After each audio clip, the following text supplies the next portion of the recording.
So I often go to the beach to collect shells for Aphrodite, but on this day I found something particularly special.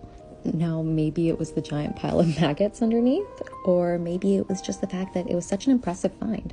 But I had a feeling this was something significant, so I took it home and gave it an herbal bath and started researching to see how it could possibly relate to Aphrodite. What I found was pretty interesting.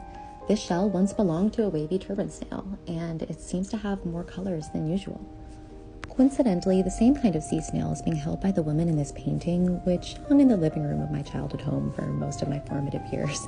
And I won't lie, it had an impact on me. But more importantly, the shell is related to Aphrodite, in particular, as it relates to her first love, Nerites.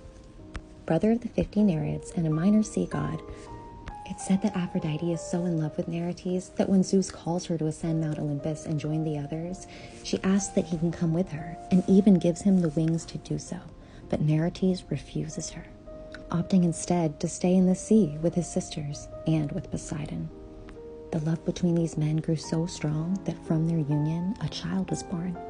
Anteros, the god of requited same-sex love, and in spite, Aphrodite takes back Nerites' wings and transforms him into a sea snail, both as punishment and so that he will never have to leave Poseidon again.